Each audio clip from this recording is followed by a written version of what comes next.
अभी आप सुन रहे हैं धर्मेंद्र निर्मलिया को।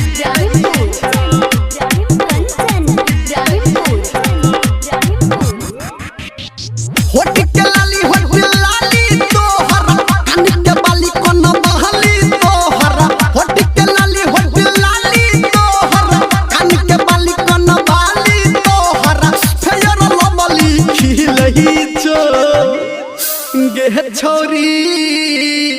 कने धीरे नची है गे छोरी कने धीरे नची है तोहर सामान दुनु हिलई छौ गे छोरी कने धीरे नची है तोहर सामान दुनु हिलई छौ होट के लाली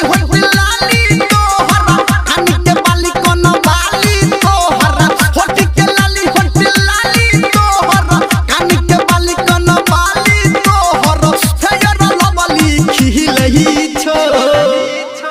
गे छोड़ी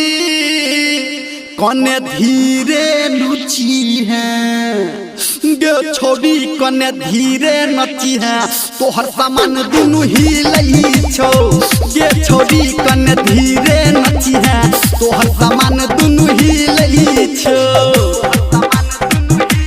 अभी आप सुन रहे हैं युवा स्टार म्यूजिक की शानदार प्रस्तुति। माँ गायत्री रिकॉर्डिंग स्टूडियो मधेपुर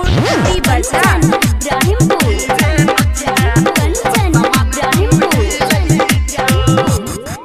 कोनी लहंगा उठा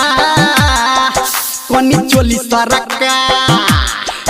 कोनी लहंगा उठा कोनी चोली सरका कोने कमर रहिला के बुचिया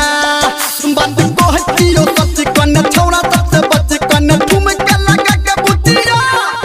हां कैसे के गजरा तोहर आँखी में कारी गजरा तोहर कैसे के गजरा तोहर आँखी में कारी गजरा तोहर एक ही रंग मिलही छो गे छोरी कने धीरे नची है गे छोड़ी कने धीरे नची है तोहर सामान दुनु हिलई छौ गे छोड़ी कने धीरे नची है तोहर सामान दुनु हिलई छौ।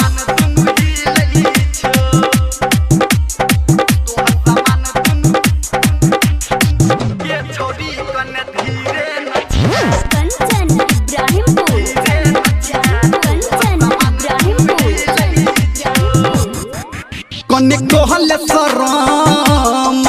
नहीं होगे गरम कने कहले शरम नहीं होगे गरम सब देख छो तोरा बुचिया तोहर जगह छोटा छोटा कहले ते भाई धर्मेंद्र के सुन बुचिया हां हाथ के चूरी तोहर दिल में चला बा छुरी हमर हाथ के चूरी तोहर दिल में चला छुरी हमर संजय गौतम बोलही छो गे छोरी कने धीरे नची है गे छोरी कने धीरे नची है तोहर सामान दुनु हिलई छौ गे छोरी कने धीरे नची है तोहर सामान दुनु हिलई छौ।